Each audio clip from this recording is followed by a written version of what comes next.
Jälleen päästy itseä parempaan seuraan. Täällä on IFK:sta Mikael Granlund ja Sim Liivik. Tarkoituksena testata puumaila versus komposiitti. Iso big challenge.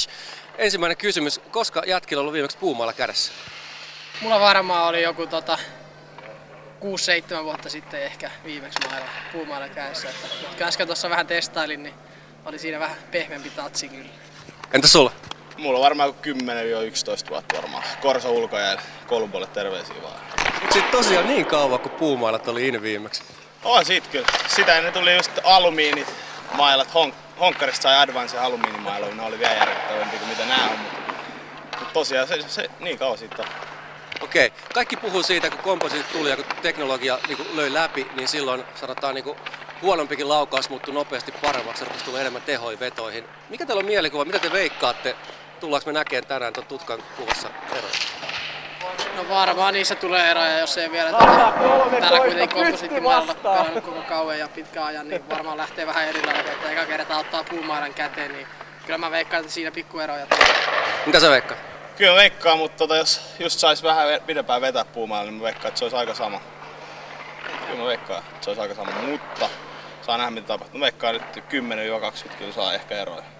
Okei, lähdetään testaamaan.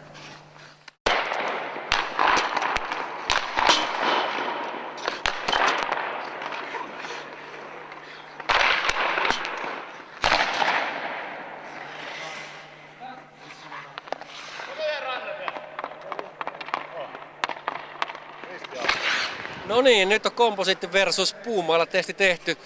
Tulokset oli ihan mielenkiintoisia kyllä. Käydään tuosta nopeasti. Eli rannevedot Granlund komposiitilla paras 113, puumailalla 103.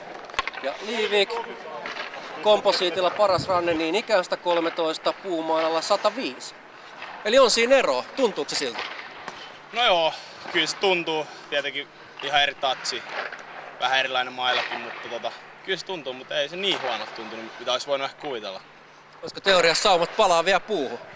Miksei, ainakin koittaa, miksei. Entäs sä? Yllätyt?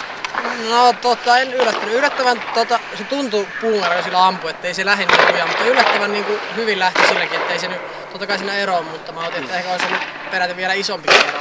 Sillä tuntui ainakin, että kun ampui, että se oli ihan silleen, tai se laukaus ihan erilaiselta tuolla puumailalla. Mutta kyllä se huomaa, että kyllä siinä ero aina on. Onko se tietysti etuja on monenlaisia, mailla on aika vaikea vertaa niin kuin puu versus komposiitti, mutta olisiko suurin etu kuitenkin se, että komposiitissa jäykkyys kestää pidempään, vai mitä olette mieltä? Joo, ilman muuta kyllä kestää, mutta ei siinäkään niin kauan loppupeleissä kestä se jäykkyys, mutta ilman muuta kyllä komposiitissa kestää jäykkyys pidempään. Onko jotain muita ominaisuuksia, mitkä on komposiitille ehdottomasti, jos otetaan niin nopeudet unohdetaan, niin jotain muita juttuja, mitkä tekee siitä vaan käyttökelpoisemman pelaajan? Vaikea sanoa, että Paino se on totta kai se on se juttu, mutta silleen kiekon kanssa, jos kikkailee sillä, niin kyllä tuntuu, että siinä on semmoinen parempi tatsi siinä puumailassa, että se johtuu myös siitä, että se on painavampi ja se on semmoinen pehmeämpi, niin silleen puumailassa ehkä on se etujakin mun mielestä kanssa, niin. Mutta kyllä se komposiittimailla kuitenkin vielä edellä on mun mielestä. Joo. Okei, sitten katsotaan vielä noin lämärit tosta noin.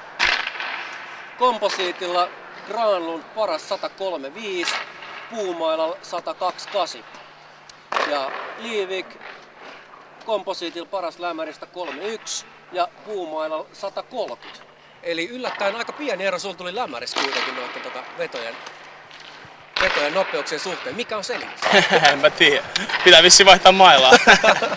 Ootko sä yllättynyt, että se on noin lähellä lämärin kanssa kuitenkin? Oo. Just se, kun se on sen verran painava, niin siinä saa ehkä enemmän voimaakin taakse. Joo.